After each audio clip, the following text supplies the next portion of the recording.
সবাইকে প্রণাম, নমস্কার। সাপ্তাহিক কথামৃত পাঠের আয়োজনে সবাইকে স্বাগত জানাচ্ছি। আজকে প্রারম্ভিক আলোচনাতে আমরা একজন দুজন মহামানুষ, মহামানব এবং তাদের তত্ত্বীয় গবেষণালব্ধ জিনিসের আলোচনা একটু করে নেব। প্রথমে আলোচনা করছি কোপার্নিকাস সম্পর্কে। মহাকাশ বিজ্ঞানী কোপার্নিকাস, তিনি জ্যোতির্বিদ বলা হয় না, যে জ্যোতিষ মানে হচ্ছে জ্যোতিষ্ক, স্টার্স, তারাদের নিয়ে গবেষণা করেন, ঠিক আছে। তো এককালে তো এরকম হয়েছিল, মানুষের ধর্মীয় মতবাদ এত গোড়া, বিশেষত খ্রিস্টানদের এবং কখনো কখনো মুসলিমদের মতবাদ এত গোড়া যে তারা ভিন্ন কোনো মতবাদকে গ্রহণ করতে পারত না। যেমন প্লেটোকে বিষ খাইয়ে মারা হয়েছিল। কেন? কারণটা হচ্ছে প্লেটো। তো সেই প্লেটো বলেছিলেন অপরাধ খুব সামান্য। তখন মানুষের যে প্রত্যক্ষ অভিজ্ঞতা, তার উপর ভিত্তি করে মানুষ ভাবত। যেমন আমরা সকালে রাত্রিরে জগতে আকাশের দিকে যখন তাকাই, কি দেখবো? যে আমাদের এই আকাশটাতেই সূর্যটা উঠছে, আবার আকাশ থেকে সূর্যটা চলে যাচ্ছে। তার আমি তো আমার জায়গাতে ঠিকই আছি। আমরা দেখছি সূর্যেরই ওঠানামা চলছে, আকাশে তারাদেরকে দেখতে পাচ্ছি, মানে অন্ধকার পরিষ্কার আকাশে তারারা জ্বলজ্বল করছে। তো আমি তো ভাবছি যে আমি তো আমার জায়গাতে ঠিকই আছি, বাকি সবকিছুই আসে আর যায়, তাই তো এরকম মনে হচ্ছে। তো সেই হিসাবে ধর্মগ্রন্থগুলো তো অনেকটা এইরকম কথাবার্তা হয়েছিল যে পৃথিবী স্থির আর বাকি সবকিছু চলমান। যে যেরকম দেখছে সে সেই হিসাবে বলছে। এখন প্লেটো এসে বলছে যে না, পৃথিবী স্থির না, পৃথিবী চলমান, এটা সূর্যের চারদিকে ঘুরে। পৃথিবী সমতল নয়, পৃথিবী গোলাকার। প্রথমে ধারণা করা হতো পৃথিবী সমতল, কারণ আমরা যত দূর দেখতে পাই সব তো সমানই দেখি। আমরা নিজেরা তো ক্ষুদ্র যে এই বৃহৎ গোলাকারের অস্তিত্ব আমরা টেরই পাই না। তা আমাদের প্রত্যক্ষণের যে অভিজ্ঞতা, তার বিপরীত কথা বলেছে বলে লোক রেগে গেছে। ধর্মগ্রন্থে লেখা আছে সমতল, পৃথিবী সমতল, গোল নয়।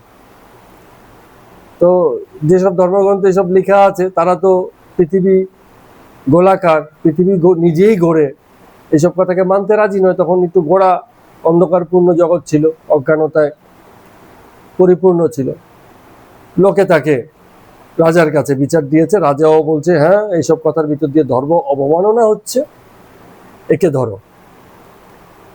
আর প্লেটো কখনোই নতি স্বীকার করার পক্ষে ছিলেন না।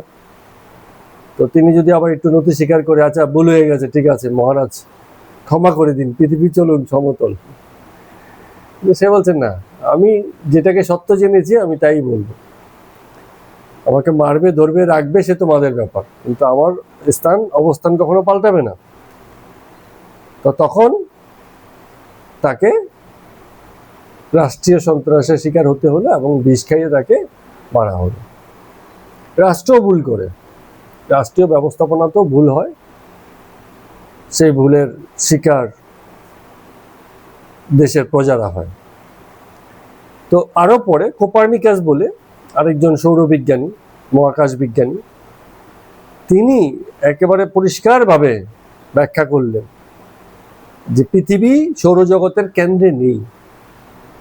সৌরজগতের এই যে আমাদের সূর্য কেন্দ্রিক যে জগৎ, সেই জগতের কেন্দ্রে আছে সূর্য, তার চারপাশে পৃথিবী ঘুরছে এবং অন্যান্য গ্রহগুলো ঘুরছে। আবার পৃথিবীর চারপাশে একটা জিনিস ঘুরছে, সেটা কি? চাঁদ। চাঁদ যেটা আছে ওটা আবার পৃথিবীর চারপাশে ঘুরছে। পরবর্তীতে আরো গবেষণা হওয়ার পর আমরা এটাও জেনেছি যে চাঁদ, পৃথিবী এবং সূর্য সবই আবার ঘুরছে, কোনো কিছুই জগতে স্থির নেই। এটা আরো গবেষণা করে পরে পাওয়া গেছে সূর্যকে কেন্দ্র করে পৃথিবী ঘুরছে, পৃথিবীকে কেন্দ্র করে চাঁদ ঘুরছে, আবার চাঁদ পৃথিবী সূর্যের চারপাশে ঘুরছে, আবার যে সূর্যকে আমরা স্থির ধরছি সে আবার আরো অন্য কিছু সাপেক্ষে ঘুরছে, সেও স্থির নয়, কোনো জায়গাতে দাঁড়িয়ে নেই। এই অনন্ত শূন্যতায় কেবল স্থান পরিবর্তন হচ্ছে, অবস্থান পাল্টানো যাচ্ছে, রূপান্তর ঘটছে, পরিবর্তন ঘটছে, প্রসারিত হচ্ছে, এক্সপানশন। তো এগুলো তথ্য দিয়েছিলেন কে? কোপার্নিকাস। তো যদিও এগুলো বস্তু সম্পর্কীয় তত্ত্ব, কিন্তু ধর্মের সঙ্গে দ্বিমত হয়েছে বলে এই নিয়ে অনেক কাঠখড় পোড়াতে হয়েছে, অনেক লড়াই করতে হয়েছে, তবে গিয়ে এসব তত্ত্ব প্রতিষ্ঠিত হয়েছে। আরেকজন বিজ্ঞানী দার্শনিক নাম হচ্ছে বার্কলে, ওনার সম্পর্কে গেল দিনকে একটু আলোচনা হয়েছিল। বার্কলে নিজেও কিছু তত্ত্ব দিলেন। বার্কলের তত্ত্বগুলো বেশ, উনি 4-5টা বিষয় বললেন বার্কলে। তো প্রথমে বললেন যে অস্তিত্ব প্রত্যক্ষ নির্ভর হয়। অস্তিত্ব মানে কি? এক্সিস্টেন্স, কোনো কিছুর অস্তিত্ব আছে। এই যে এই পেনটার অস্তিত্ব আছে, সামনে একটা পেন আছে, তার অস্তিত্ব আছে, আমি বলছি এটা আছে। যখনই বলছি আছে, এটা তখনই সম্ভব যদি কেউ না কেউ সেটাকে দেখে, না দেখা পর্যন্ত সেটা আর নেই।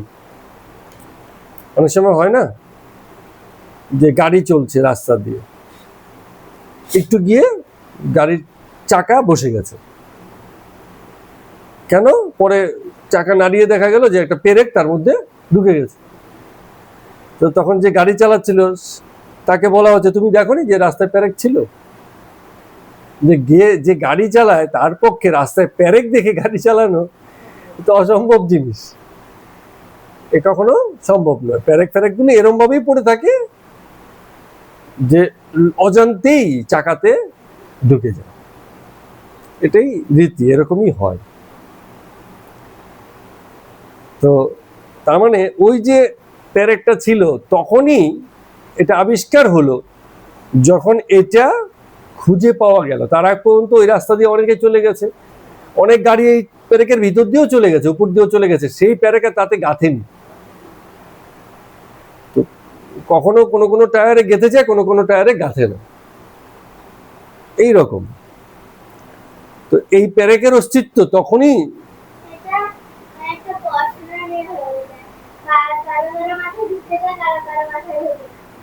হ্যাঁ, যখন ঢুকলো তখন বোঝা হয়ে গেল যে আমি জানলাম বিষয়টা আছে, আর যতক্ষণ ঢুকছে না ততক্ষণ মাথায় আর থাকছে না। ঠিক। তো যে কোনো, উনি বস্তু বিষয়ে বলছেন যে বস্তুর যে অস্তিত্ব, এটা যদি কারো দ্বারা অনুভূত না হয়, কারো দ্বারা প্রত্যক্ষ না হয়, কেউ যদি না দেখে, না জানে, তাহলে তার অস্তিত্ব আছে এই কথা বলা যাবে না। যেমন আমরা ছোটবেলা পড়েছি, একদম বাগদুম ঘোড়াডুম সাজে, হ্যাঁ, ডাগর বাজে, কি সব মানে বর্ণনা দিয়েছে। যার বর্ণনা দিয়েছে আমাদের চোখে কল্পনায় ভাসছে, কিন্তু সেই যে কি জিনিস আমরা জানি না। তাহলে কথা হলো, কিন্তু তার সম্পর্কে অস্তিত্বের পর্যবেক্ষণ নেই, দেখা হয়নি, কেউ দেখেনি, সেই জিনিস সম্পর্কে কোনো ধারণাই থাকবে না। যেমন আমরা চাইনিজ ডাইনেস্টিতে দেখেছি, তাদের দেশে একসময় ড্রাগন ছিল, যেটা অন্য কোনো নেই, ভারতেও নেই, কি অন্য কোনো সংস্কৃতিতে ড্রাগনের অস্তিত্ব নেই। যে কোনো চাইনিজদের মঠ, মন্দির, প্যাগোডা এসব জায়গাতে গেলে দেখতে পাবো কি আমরা চাইনিজ মানে ড্রাগনের মতো করে দেখতে বিভিন্ন কারুকাজ, হ্যাঁ, মানুষ ঢুকে ড্রাগনের মতো, হ্যাঁ। এবং তারা যে কল্পনা করে বা তারা জানে সেই ড্রাগনের মুখ দিয়ে অগ্নি নির্গত হয়, হ্যাঁ, মানে ড্রাগনের মুখ দিয়ে আগুন বেরোচ্ছে। কিন্তু এই ড্রাগনের সঙ্গে পরিচিত আমরা প্রায় সবাই, কিন্তু হলে কি হবে? কোথায় সেই ড্রাগন? যতক্ষণ পর্যন্ত সেই ড্রাগনের অস্তিত্ব নিয়ে কেউ পর্যবেক্ষণ না করেছে ততক্ষণ পর্যন্ত এটাকে মানে তার অস্তিত্ব আছে এটা বলা যায় না। সেগুলো ডাইনোসরের পেয়েছি, ড্রাগনের নয়। ডাইনোসর অতিকায় সরীসৃপ জাতীয় প্রাণী, বিশাল আকার। তার আকার সম্পর্কে, চেহারা সম্পর্কে, তার যে কঙ্কাল পাওয়া গেছে তার থেকে ধারণা করা হয়েছে, একটা মানে স্যাম্পেল তৈরি করা হয়েছে যে এই রকম যদি বোন হয়, বোন মানে হচ্ছে হাড়, তাহলে প্রাণীটা দেখতে এরকম। কিন্তু প্রাণীটা দেখতে ওরকম ছিল কিনা আমরা জানি না, ওই কঙ্কাল ফঙ্কাল থেকে ধারণা করা হয়েছে একটা, এটাকে বলে ম্যানুস্ক্রিপ্ট। ছোট ছোট পুতুল যেমন হয় না, যেমন তাজমহল, আমাদের বাড়িতেও তাজমহল থাকতে পারে। তাজমহলের একটা ম্যানুস্ক্রিপ্ট, মানে ম্যানুস্ক্রিপ্ট এটা হচ্ছে ও মানে কি বলে এটাকে, শোপিস টাইপ। হ্যাঁ, এরকম অনেক আছে, অনেক জায়গাতে তৈরি হয়েছে, ওটার আদলে তৈরি হয়েছে, ঠিক ওটা নয়। তো এই রকম ডাইনোসরের আদলে ডাইনোসর তৈরি করা হয়েছে, কিন্তু সেটাই যে ডাইনোসর সেটা আমরা বলতে পারি না। তো এইভাবে বার্কলে তাহলে প্রথম যে তত্ত্বটা দিলেন যে জগতে কোনো কিছুর অস্তিত্ব তখনই অস্তিত্ব হিসেবে স্বীকার করা হবে যদি কেউ না কেউ সেটাকে দেখে, না দেখা পর্যন্ত তার অস্তিত্ব আছে এই কথা আমরা বলতে পারি না। গভীর সমুদ্রে অতিকায় বিশাল অদ্ভুত দর্শন ভয়ানক এক প্রাণী আছে, এই কথা আমরা বলতে পারবো, কিন্তু সেই প্রাণী কি যতক্ষণ পর্যন্ত দেখা না হয়েছে কেউ বলতে পারবো না সেই প্রাণীটা কি কেমন। তো এরপরে উনি যেটা বলছেন যে জড়বস্তুর স্বাধীন অস্তিত্ব নেই। জড়বস্তু হচ্ছে যে কোনো জড়বস্তু, তার স্বাধীন অস্তিত্ব নেই। কেন এই কথাটা বলছেন? কারণ জড়বস্তুর রং, আকার, গন্ধ এগুলো অপর কোনো অস্তিত্ব দ্বারা অনুভূত হলে তবেই তার অস্তিত্ব দাঁড়ায়। যেমন আমরা এখানে একটা পেন দেখতে পাচ্ছি, এই পেনটার রং কি? গ্রিন, সবুজ। তো এখানে ঘরে আমরা যারা আছি সবাই এটাকে বলবো সবুজ। যদি কথা বলার ক্ষমতা থাকতো, একটা গরুকে বা একটা কুকুরকে যদি বলা হতো এটার রং কি, সে কি বলতো? না, যদি কথা বলতে পারতো তারা, কুকুর বা বেড়াল নয়, কুকুর বা গরু, এরা যদি এটাকে দেখতো এবং ওরা যদি বলতে পারতো এটার রং, তাহলে বলতো সাদা কালো। কারণ কুকুর সাদা কালো ছাড়া অন্য কোনো রং দেখে না, রঙিন রঙের কোনো কুকুরের অনুভূতি নেই, গরুও দেখে না, গরুর জগৎ সাদা কালো। তো তাহলে এইটার রং রঙিন বা এই যে সবুজ, এটা কে বলছে? মানুষ দেখতে পাচ্ছে বলে মানুষ বলছে। আবার অন্য কোনো প্রাণী এটাকে অন্য রকমের দেখছে, কোনো প্রাণী হয়তো এটাকে দেখেইনি। আমরা অনেক সময় এত ছোট জিনিস চোখে দেখতেই পাই না, কিন্তু অন্য প্রাণী ঠিক দেখতে পাচ্ছে, কারণ সে ছোট তার হিসাবে সে দেখতে পাচ্ছে। আমরা এত বড় যে এত ক্ষুদ্রকে দেখতে পাই না, এইরকম। তো তাহলে কোনো জিনিসের আকারটা বার্কলে বলছেন যে স্বাধীন অস্তিত্ব নেই, আমরা তাকে যেই রকমের দেখব সেই হিসাবেই তার অস্তিত্ব নির্ভর করে, আমাদের দেখার উপরেই তার অস্তিত্বের প্রমাণ হয়, এছাড়া তার অস্তিত্ব প্রমাণিত নয়। আচ্ছা, এইবার একজন প্রশ্ন করেছে বার্কলেকে, বলে ধরুন আমি একটা ঘরে আছি, তো ঘরে সব জিনিস আমি দেখছি, তো একটু পরে যখন আমি ঘর থেকে বেরিয়ে গেলাম তাহলে ঘরের সব জিনিস কি মিথ্যা হয়ে গেল? তো বার্কলে বলছেন যে হতে পারে ব্যক্তির দ্বারা পর্যবেক্ষণ হয়েছে বা হয়নি।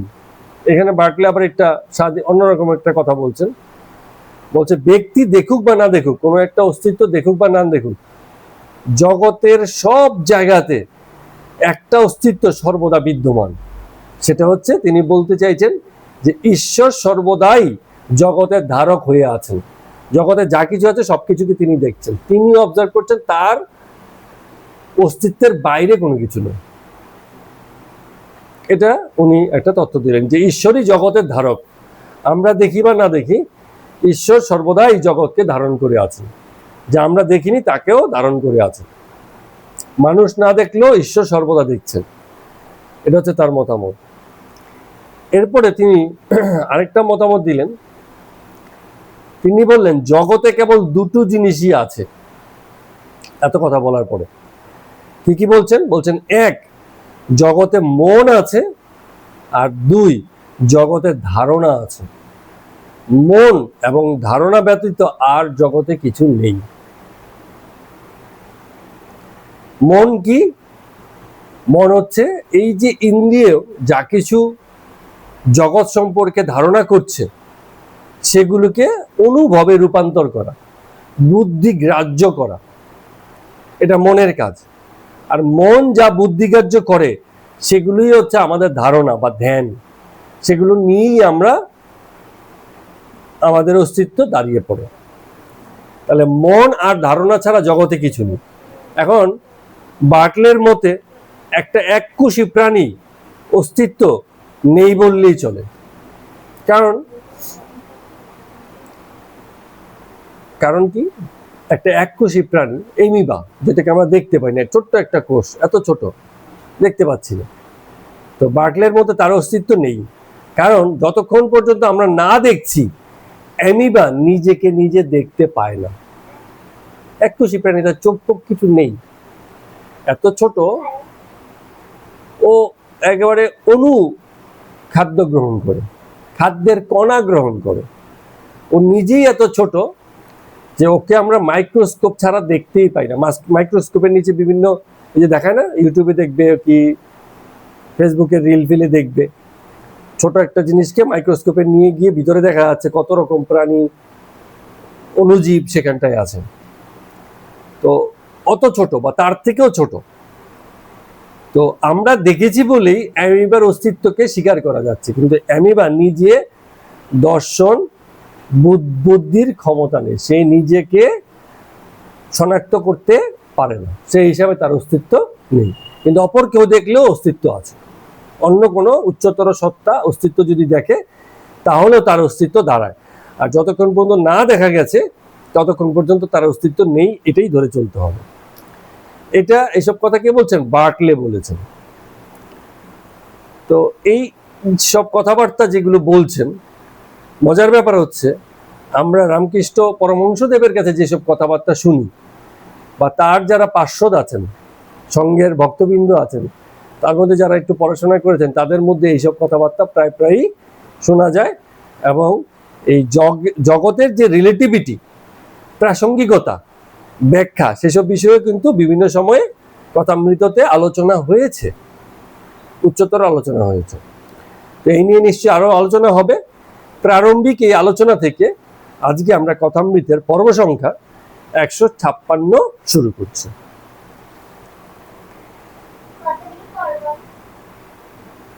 দেখি কতটা হয়। ঠাকুর রামকৃষ্ণদেব কে দর্শন করতে এসছেন হীরানন্দ বলে একজন ভক্ত। তো তিনি গাড়ির কাছে দাঁড়িয়ে আছেন, নরেন্দ্র, রাখাল, আরো অন্য অনেকে আছেন।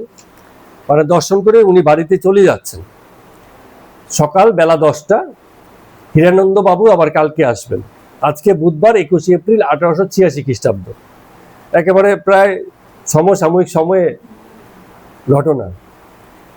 আমরা আজকে এপ্রিলে কত তারিখ? 2 তারিখ। আর সেই দিনকে ছিল 21 এপ্রিল 1886 খ্রিস্টাব্দ। তো এখন হচ্ছে 2026। ঠিক আছে, প্রায় কত বছর হলো? ওখানে হচ্ছে 20 বছর, এখানে হচ্ছে 26 বছর, এখানে হচ্ছে 20 বছর, 40, মানে 140 বছর আগে ঘটনা। সেই ঘটনা আমরা পড়ছি। তো সেই দিনকে সেই মানুষগুলো জীবিত ছিল, তাদের ঘটনা কোনো একজন ব্যক্তি পর্যবেক্ষণ করেছেন এবং তিনি লিখছেন যে নরেন্দ্র বাগানের পথে পথে বেড়াইতেছে এবং মনির সঙ্গে, মাস্টারমশাইয়ের সঙ্গে কথা কইতেছে। আর কি কথা বলছে? যে বাড়িতে মা এবং ভাইদের বড় কষ্ট, এখনো সুবন্দোবস্ত করিয়া দিতে পারেন নাই, তাই জন্য খুব চিন্তিত আছেন। ওনার বাড়িতে যেটা ছিল, অভাব অনটন ছিল।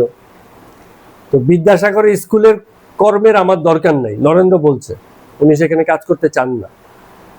গয়াতে যাব মনে করেছি, গয়াতে উনি যাবেন।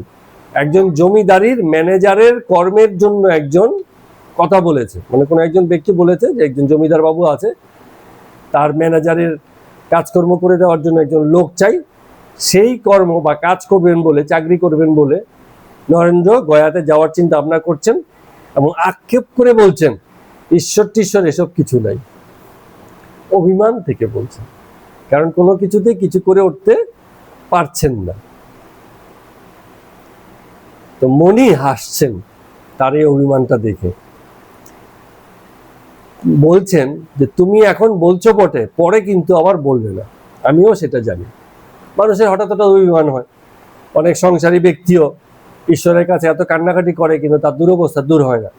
তখন সে রাগ করে বলে, দূর ঈশ্বর তুমি নাই, তুমি থাকলে আমার এত যন্ত্রণা হয়, এত কান্নাকাটি করছি তোমার কাছে, সেই তো একই ব্যাপারই হচ্ছে, তোমাকে আমি বিশ্বাস করি না। এইরকম কিছুদিন যায়, মনে অভিমান থাকে, আবার কদিন বাদে ঈশ্বর আমি আবার এসছি, তুমি তো সবই জানো, মনের আবেগে তোমাকে কত কথা বলেছি, কিন্তু তুমি নিশ্চয়ই আছো। তো এইটাকে মাস্টারমশাই একটা সুন্দর কথা বলছেন, হ্যাঁ, এটাকে বলছেন স্কেপটিসিজম। স্কেপটিসিজম মানে অর্থ হচ্ছে, হ্যাঁ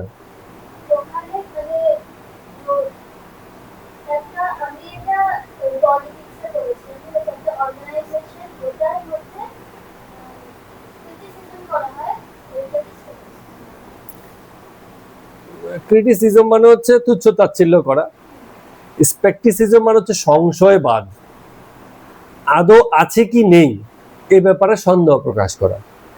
যেমন নরেন্দ্র এত কষ্ট হচ্ছে, ঈশ্বর তো দেখছেন না, তো উনি বলছেন ঈশ্বর ফিশ্বর বাদ, এসব করে জীবন চলে না, এ বাদ দাও। অনেকে আমাদেরকেও বলেন এইসব নাম কীর্তন এটা সেটা পাঠ পাঠ করে কিছু হবে না, কাজে কর্মে মন্দ, এরকম।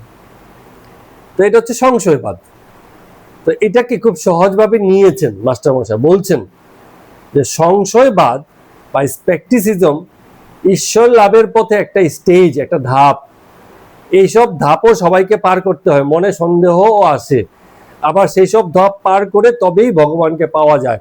এই কথাটা পরমহংসদেবও বলেছেন যে তুমি প্রথমেই যে খুব বিশ্বাস করবে তা কিন্তু নয়, প্রথমে সন্দেহও আসবে, কিন্তু সন্দেহ করতে করতেও একসময় আবার বিশ্বাসটা ফিরে আসে, তখন সেই বিশ্বাসটা বড় পাকাপোক্ত হয়।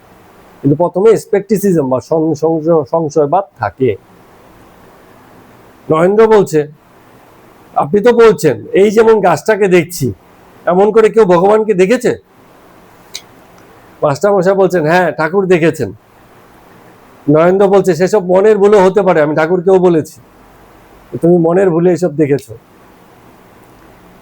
মনি বলছে, মাস্টারমশাই যুক্তি দিয়ে বলছেন, তুমি বলছো বটে, কিন্তু যখন কেউ কিছু দেখে সেই বিষয়টা কিন্তু তার জন্য সত্যি, সেটা তার জন্য মিথ্যে নয়। কেউ বলেছে আমি ভূত দেখেছি, ও তো কিছু না কিছু দেখেছে, সত্যি হোক ভ্রম হোক ভুল হোক, ওর জন্য ওই কথাটা সত্যি, ঠিক আছে, ওর জন্য ওই কথাটা সত্যি। এই বিষয়ে একটা গল্প মনে পড়ে গেল, ভূতের গল্প, তোমাদেরও ভালো লাগবে, ছোট্ট গল্প, বেশি বড় নয়। একদিন তারাপদ বাবু, তারাপদ বন্দ্যোপাধ্যায় খুব মানে কৌতুক হাস্যকর গল্প লিখতেন। তিনি একদিন গ্রামের পথ দিয়ে বাড়ি ফিরছিলেন, অন্ধকার ঘুটঘুটে রাত্রি, অন্ধকার ঘুটঘুটে রাত্রি, গ্রামের পথ দিয়ে বাড়ি ফিরছিলেন। পথে কোনো জনমানুষও নেই, গাড়ি ঘোড়াও নেই, পায়ে হেঁটে বাড়ি ফিরছেন। তো তিনি বাড়ি ফিরতে ফিরতে পিছন দিকে তাকিয়ে দেখছেন, সেই সময়ে একটা অটো সেই পথ দিয়ে আসছে, ঠিক আছে। তো তিনি খুশি হলেন, বেশ ভালো হলো, একটা অটো পেয়েছে, অটোয় চড়ে তাহলে বাড়ি যেতে পারবে। তো তিনি অটোটা কাছাকাছি আসার পরে চট করে অটোতে উঠে বসলেন। আবার রাজি হয় কি হয় না, এরকম ব্যাপার অনেক সময় হয় না, যে যেতে রাজি নয়, তো আমি তো আগে তো উঠে পড়ি, তারপরে দেখা যাবে। উনি চট করে উঠে পড়েছেন, উঠে পড়ে দেখছেন অটো তো চলছে, কিন্তু অটোর সামনে কোনো ড্রাইভার নেই।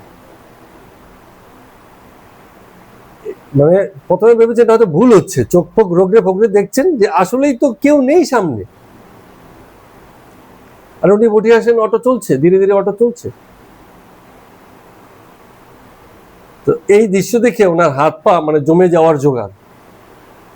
কি করবেন, উঠবেন নামবেন, কি করবেন বুঝে উঠতে পারছেন না, এমন অবস্থা। কারণ উনি আধুনিক মানুষ, ভূত তো বিশ্বাস করতেন না, কিন্তু উনি দেখছেন যে একটা ড্রাইভার ছাড়াই, তখন তো আর সেই এখন কি যেমন বেরিয়েছে নতুন নতুন গাড়ি, হ্যাঁ, ড্রাইভার ছাড়াই চলে। চায়নাতে বেরিয়ে গেছে, জাপানে বেরিয়ে গেছে। মানে আমরা অটো বুক করলে একজন ড্রাইভার আসে, তো ওই গাড়িতে কোনো ড্রাইভার থাকে না, ওলা উবেরের মতো বুকিং হয়, গাড়ি চলে আসে, লোকে ওঠে, ওটিপি দেয়, গাড়ি চলতে চলতে গন্তব্যে পৌঁছে যায়, কোনো ড্রাইভার থাকে না, রোবটে চলে, রোবোটিক গাড়ি। সেই সময় তো আর সেসব ছিল না, কিন্তু গাড়িটা চলছিল। তো গল্পের টুইস্ট বা মজাটাই এখানে, কিছুক্ষণ পরে উনি দেখলেন গাড়ি থেমে গেছে, আর পিছন থেকে একজন লোক বেরিয়ে এসছে, এসে দেখছে তারাপদ বাবু বসে আছে। বলছে যে আচ্ছা মশাই, তো আপনি, আমি নষ্ট গাড়ি পিছন থেকে ঠেলে ঠেলে আসছি, আর আপনি এতক্ষণ তার মধ্যেই বসেছিলেন। মানে ওই যে ড্রাইভার, সে তো কি করবে, লোক নেই জন্যে, সে পিছন থেকে গাড়ি ঠেলছে, নষ্ট গাড়ি ঠেলে ঠেলে নিয়ে যাচ্ছে। তারাপদ বাবু বসে গেছে, পিছনের লোকও দেখেনি, তারাপদ বাবুও অন্ধকার রাত্রে দেখেনি। কিন্তু যতক্ষণ গাড়িটা চলেছে তারাপদ বাবুর কাছে, তখন ওই জিনিসটা সত্য যে নিশ্চয়ই ভূতেই গাড়ি চালাচ্ছে, নাহলে গাড়ি কি করে চলছে। তো যতক্ষণ ভুল না ভাঙছে, সত্য আবিষ্কার না হচ্ছে, ততক্ষণ পর্যন্ত মিথ্যাই সত্য। কারণ মিথ্যাই তখন সামনে আছে, প্রত্যক্ষ করছে, ব্যক্তি অভিজ্ঞতায় নিচ্ছে। বোঝা গেল? বোঝার গল্প, তাই না? তো তেমনই হয়েছে ঘটনাটা। তো যে বলছে, এই যে এখানে নরেন্দ্র বলছে যে আমরা যেমন চোখে দেখছি একটা গাছকে, যেমন দেখি ভগবানকেও তিনি এরকম দেখেছেন। তো উনি বলছেন যে উনি যেরকম ভাবে দেখেছেন, ওনার কাছে একটা গাছ দেখার মতোই মনে হয়েছে, এত পরিষ্কার দেখেছেন। কিন্তু তোমার আমার কাছে সেই বিষয়টা বিশ্বাসযোগ্য হচ্ছে না, কারণ আমরা তো দেখিনি। উনি দেখেছেন, ওনার কাছে ওটাই ট্রুথ, ওটাই সত্যি। উনি মিথ্যে বলার লোক নন, বেকার বেকার কেন মিথ্যে বলতে যাবেন। যেমন আমাকে যদি কেউ বলে যে আপনি কি ঈশ্বরকে দেখেছেন, আমি বলবো না, আমি দেখিনি। মানুষের মতো, একটা গাছের মতো, একটা পেনের মতো, একটা পাখার মতো যে তাকে দেখা যায়, এটা আমি বিশ্বাস করি না, কারণ আমি দেখিনি। উনি দেখেছেন বলে উনি বলেছেন, ওনার কাছে সেটাই সত্যি। তো যা আমরা জাগরণ অবস্থায় দেখি, অবস্থার পরিবর্তন হয়ে গেলে তখন সেটাকেই ভুল মনে হয়। যেমন তারাপদ বাবুর ক্ষেত্রে ঘটল, সেটাকেই যখন পরিবর্তন হয়ে গেল তখন মনে হলো না, এবার ঠিক আছে, বুদ্ধিকার্য হলো। কিন্তু যতক্ষণ বুদ্ধিকার্য না হচ্ছে ততক্ষণ তা তো মিথ্যে নয়, সেটাও তো সত্যি। উনি যদি সেই ড্রাইভারকে না দেখে গাড়ি থেকে নেমে দৌড়ে পালিয়ে যেতেন, ওনার কাছে চিরকাল ওটাই সত্যি হয়ে থাকতো যে ভূত আছে এবং কোনোভাবে ভৌতিক কাণ্ডের কারণে একটা গাড়ি এমনি এমনি চলছে, ওনার কাছে সেটাই সত্যি হয়ে থাকতো। তো সেটা মিথ্যে হতো না, কোনোদিনই মিথ্যে হতো না। লোকে বলতো না তুমি পাগল, তুমি জানো না কি হয়েছে, তুমি বোঝো না, নিশ্চয়ই কিছু হয়েছে। কারণ সে তো কি হয়েছে এটা আবিষ্কার করতে পারেনি তখন, ততক্ষণ পর্যন্ত ওটাই তার জন্য সত্য। তো নরেন্দ্র বলছে না, আমি ওসব মানি না, আমি ট্রুথ চাই, সত্য চাই। সেদিন পরমহংস মহেশের সঙ্গে এইসব নিয়ে খুব তর্ক করলাম। তো নরেন্দ্র বলছে উনি আমায় বলেছিলেন, কিন্তু আমি বিশ্বাস করিনি। তো অনেক ভক্তবৃন্দ ওনাকে গিয়ে বলে যে আপনাকে আমরা ঈশ্বর মনে করি। তো আমি পরমহংসদেবকে বলেছি যে হাজার লোকে বলুক, আমি কখনো আপনাকে ঈশ্বর মনে করি না। ওনার এত বড় ভক্ত বা এত বড় শিষ্য, সেই বলছে গুরুকে যে আমি আপনাকে ঈশ্বর মনে করি না। এখন এই নিয়েও আমরা কথা বলেছি এর আগে, পরমহংসদেব কি ঈশ্বর, কি বলেছি আমরা এই নিয়ে, মনে আছে? অবতার।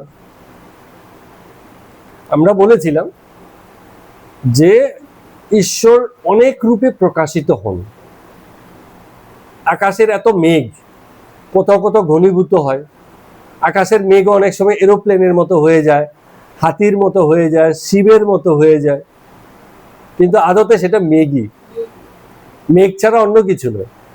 ঘুরতে ঘুরতে ঘুরতে ঘুরতে শিবের মতো হয়েছে, ঘুরতে ঘুরতে ঘুরতে ঘুরতে অন্য কোনো ধর্মের অন্য কোনো ঈশ্বরের মতো হতে পারে।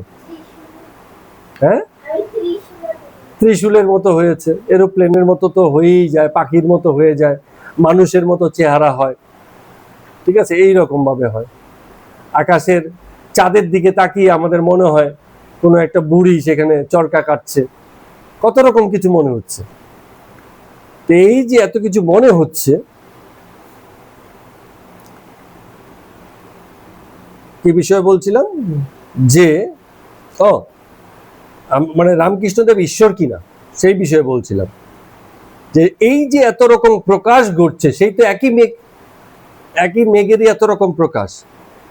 তো জগতে ঈশ্বর তত্ত্বকে স্বতন্ত্র কোনো রূপে দেখা যায় না, জগতের প্রকাশেই তিনি প্রকাশিত হন, জগতের রূপেই তিনি প্রকাশিত হন। একটা ফুল যখন ফোটে সেখানেও তারই প্রকাশ ঘটে। একটা মাছ যখন কি করে, জলের মধ্যে নড়ে চড়ে বেড়ায়, তারই প্রকাশ সেখানে ঘটে। কি হিসাবে? একটা প্রাণ হিসেবে। জগতের সব কিছুতেই তিনি আছেন, তিনিই প্রকাশিত। তো তার এই ভৌত অস্তিত্বের কথা যদি আমরা বুঝতে না পারি, তাহলে তাকে স্বতন্ত্র বা এই অস্তিত্ব থেকে আলাদা বলা হয়। আর তিনি যদি কোনো একটা অস্তিত্বের বাইরে হন, তাহলে সেই অস্তিত্বটাকেও আমরা একই রকম সম্মান করতে হবে। যদি কেউ দাবি করে যে একটা মাছ ঈশ্বর নয়, তাহলে মাছ একটা আলাদা জিনিস হলো, ঈশ্বর একটা আলাদা জিনিস হলো। তো ঈশ্বরকে যদি আমি উঁচু জ্ঞান করি, মাছটাও তো আলাদা হলো, তাকেও তো সেই উচ্চতার সম্মান দিতে হবে, সেও তো স্বতন্ত্র অস্তিত্ব। ঈশ্বরের অস্তিত্বের বাইরে কিছু নেই। এটাকে স্বীকার না করলে ঈশ্বর খণ্ডিত হয়ে যান, পূর্ণ হন না, সম্পূর্ণ হন না, খণ্ড হন, অংশ হয়ে যান। ঈশ্বরকে অংশ মাত্র বলা যায় না। জগতের প্রকাশকে অংশত প্রকাশ বলা যায়। তো সেই হিসাবে ঈশ্বরের যত রকম প্রকাশ মানুষের মধ্যে হয়েছে, তার মধ্যে থেকে যারা শ্রেষ্ঠ তাদেরকে আমরা অনু ঈশ্বর বলতে পারি, ঈশ্বরেরই অনুরূপ। ঠিক আছে? তো সেই হিসাবে রামকৃষ্ণদেব অনু ঈশ্বর। যদি বলি বিবেকানন্দ, তিনিও একজন অনু ঈশ্বর। এরকম সবাই অনু হিসাবে আছে। জগতে একজনই জগৎ পিতা, কিন্তু বাকি জগতের লোকজন কি আর পিতামাতা নয়? সকলেই পিতামাতা, অনু পিতামাতা, ছোট ছোট পিতামাতা। এইরকম ভাবে আমরা ব্যাখ্যা করতে পারি। হ্যাঁ, বাচ্চা নয়, মানে ক্ষুদ্র অস্তিত্ব। অস্তিত্ব মানে হচ্ছে ক্ষুদ্র, ছোট অস্তিত্ব। এরকম ছোট ছোট অস্তিত্বের সমন্বিত রূপই হচ্ছে পিতৃভাব, মাতৃভাব। ঠিক আছে? সেইটাকে ওইভাবে ভাব আকারে প্রকাশ করা হয়। আর এটাকে যে ধারণ করে সে একজন ক্ষুদ্র পিতা, ক্ষুদ্র মাতা, বা এটাকে আমরা একক পিতা বা একক মাতা বলতে পারি। এরকম অনেক একক পিতা, অনেক একক মাতা আছেন, তার মধ্যে তিনি একজন। এইরকম ভাবে বলা যায়। যেমন আমরা যদি চিনি নেই, চিনি আসলে কি? সে তো সুগার তো ঠিকই আছে। না না, চিনি হচ্ছে অসংখ্য ক্ষুদ্র ক্ষুদ্র দানা, সবটাকেই চিনি বলি। একটা দানাও চিনি, আবার এক মুঠো চিনিও চিনি। তাহলে একটা দানা কেমন চিনি? অনু চিনি। অনেকগুলো আছে, তার মধ্যে একটা হলে সেটাকে অনু চিনি, একক চিনি, এরকম বলা যায়। তো জগতে পিতৃভাব আছে, এই ভাব যে ধারণ করেছে তাকে বলা হয় পিতা। এরকম অসংখ্য ভাব ধারণকারী পিতা আছে। তো ঈশ্বরের ভাবকেও ধারণ করেছেন জগতের বিভিন্ন মহাপুরুষেরা, অবতারেরা। যেই ধারণ করেছেন তারা ঈশ্বরেরই একটা রূপ বা অনুরূপ হয়েছেন। অনুরূপ, ছোট রূপ। তো রামকৃষ্ণদেব ঠাকুর তেমনি অনু ঈশ্বর, ঈশ্বরেরই এক রূপ। এইভাবে আমরা ব্যাখ্যা করতে পারি, তাহলে বিষয়গুলো বুঝতে সহজ হয়। তো রামকৃষ্ণদেব ঠাকুর আমাকে বললেন, অনেকে যা বলবে তাই তো সত্য, তাই তো ধর্ম। তা আমি বললাম, না, আমি নিজে না বুঝলে অন্য লোকের কথা আমি শুনবো না, একটুখানি তেরিয়া টাইপ ছিলেন, তাতে কোনো দোষ নেই। তো তখন মাস্টারমশাই আস্তে আস্তে বলছেন, তোমার ভাব হচ্ছে কোপারনিকাসের মতো। কোপারনিকাস কি করেছিলেন আজকে তো প্রথমে আলোচনা করে নিলাম। হ্যাঁ, জগতের সব লোক বলছে যে পৃথিবীটা স্থির আর সূর্য ঘোরে। কোপারনিকাস তাদের বিরুদ্ধে দাঁড়িয়ে বলছে না, উল্টো কথা। তাহলে উনি এসে বলছে, মাস্টারমশাই বলছেন, জগতের সব লোক যা বলে তুমি তার বিপরীত বলো, কারণ তুমি যা দেখেছো যা বুঝেছো তুমি তাই বলছো। তুমি হচ্ছে কোপারনিকাসের মতো, আবার বার্টলের মতো। বার্টলে তো অনেকগুলো তথ্য দিয়েছেন যে যদি আমি না বুঝি বা কোনো অস্তিত্ব দ্বারা যদি সেই জিনিসের পর্যবেক্ষণ না হয়, প্রত্যক্ষণ না হয়, তাহলে তার অস্তিত্ব নেই বললেই চলে, বা বলা যাবে না তার অস্তিত্ব আছে। এরকম বিভিন্ন রকম ফিলোসফার বিভিন্ন রকম জীবন দর্শন ব্যাখ্যা করেছেন, জগৎকে বুঝতে গিয়ে তারা এইভাবে ব্যাখ্যা করেছেন। সেসব কথাগুলো নরেন্দ্র বলছেন। তো এবার নরেন্দ্র মাস্টারমশাই খুব দারুণ একটা যুক্তি দিলেন। বললেন যে তোমাকে একটা গল্প বলছি শোনো। মাস্টারমশাই এই যে আমাদের রামকৃষ্ণদেব সঙ্গে ঠাকুরের সঙ্গে থাকতে থাকতে ওনার মধ্যে যুক্তি বুদ্ধিগুলো খুব সুন্দর এসে দাঁড়িয়ে গেছে। বলছেন যে তুমি ল্যাজারাসের গল্প জানো কি? এই কোথায় যাচ্ছিস, ল্যাজারাসের গল্পটা শুনে যা। ল্যাজারাসের গল্পটা জানো কি? ল্যাজারাস বলে একজন ব্যক্তি ছিল যিনি মৃত্যুর পরে পরলোকে গিয়ে পৌঁছেছেন। তখন আব্রাহাম তাকে বলল যে এই যে দেখো ল্যাজারাস, তুমি পরলোকে এসেছো, এই দেখো তোমার সামনে পরলোক আছে। তো ল্যাজারাস বলছে যে মহারাজ বা প্রভু, আমার অনেক দিনের ইচ্ছে ছিল পরলোক দেখার, তো আজকে মৃত্যুর পরে আমি পরলোকে এসে পৌঁছেছি। তো আমি কি এবার মর্তলোকে ফিরে গিয়ে যেসব আত্মীয় বন্ধুদের সঙ্গে সারা জীবন আমার তর্ক হয়েছে ওদেরকে বলে আসতে পারি যে পরলোক এরকম? তো তখন আব্রাহাম বলছেন যে তোমাকে তো আমি পাঠাতে পারি, তুমি চাইলে গিয়ে বলতে পারো, কিন্তু তুমি একটু চিন্তা করে দেখো তো, তুমি গিয়ে যা বলবে তাকে ওরা বিশ্বাস করবে? তুমি তো পরলোক দেখেছো বলছো, কিন্তু দেখলে কি হবে? তুমি যাদেরকে গিয়ে বলবে ওরা তোমাকে মোটেই বিশ্বাস করবে না, কারণ সবাই ভাবে যতক্ষণ আমি না দেখছি ততক্ষণ পর্যন্ত সেই জিনিসের কোনো স্বীকারোক্তি দেয়া যাবে না। লোকে তোমাকে উল্টো জুচ্চোর, বাটপার এরকম আরো গালাগাল দেবে। তার থেকে দরকার নেই, তুমি পরলোক দেখেছো, পরলোকে এসছো, পরলোকেই থাকো। তো তো এই জন্যই বলছেন যে ঠাকুর অনেক সময় যে বলেন না যে আমি ঈশ্বরকে দেখেছি, তোকে যেরকম দেখছি, তার জন্য সেই কথাটা খুবই সত্য, কিন্তু সেটা বলার পরেও লোকে কিন্তু বিশ্বাস করতে পারে না, কারণ সম্ভব নয়। মানুষ তার নিজের প্রত্যক্ষণ আর বিচারে বাইরে যেতে পারে না, অন্যের বিচার তার কাছে কাজে আসে না। তো এইভাবে উনি ব্যাখ্যা করছেন, সুন্দর ব্যাখ্যা। এবার ভবনাথ এলেন তাদের মধ্যে, মানে যোগ দিলেন। আলাপ আলোচনা হচ্ছিল তো বাগানে ঘুরতে ঘুরতে। তো সদ্য ভবনাথ বিবাহ করেছে, তার অন্য চিন্তা হইয়াছে। বিবাহ করেছে, বাড়িতে স্ত্রী আছে, খেতে পড়তে দিতে হবে। তো তিনি মাস্টারমশাইকে বলছেন যে বিদ্যাসাগরের নতুন স্কুল হবে শুনলাম, তা আমারও তো খ্যাটের জোগাড় করতে হবে, তা আপনি একটা স্কুলের ব্যবস্থা করে দিন না। এইরকম আলোচনা চলছে। বেলা 3-4 নাগাদ ঠাকুর শুয়ে আছেন, রামলাল পদসেবা করছে, ঘরে সিথির গোপাল মণি আছে। রামলাল দক্ষিণেশ্বর হইতে আজ ঠাকুরকে দেখিতে আসিয়াছেন। তো ঠাকুর গোপালকে ইঙ্গিত করছেন পূর্ণকে উদ্যানপুরের কাশীপুরের বাগানে গাড়ি ভাড়া মণি দিয়েছেন কিনা সেই কথাটা জিজ্ঞেস করছেন, মানে অসুস্থ তারপরও জিজ্ঞেস করছেন, মাস্টারমশাই তোকে গাড়ি ভাড়া দিয়েছে? গোপাল বলছে আজ্ঞে হ্যাঁ। তখন রাত্রি 9টা হলো, সবাই ফিরে যাওয়ার উদ্যোগ করছে। সেদিনকে বেশ গরম, আর এই যে এপ্রিল মাস এখন যে গরমটা, সেই দিনকেও ঠিক একই রকম গরম। তো ঠাকুরের ঘরেও প্রচুর গরম হয়, দোতলার ঘর, গরম তো হবেই। সুরেন্দ্রকে আগের দিন বলা হয়েছিল খসখস এনে জানালায় টাঙিয়ে দেওয়ার জন্য। ওই খসখস কি জিনিস আমার পুরো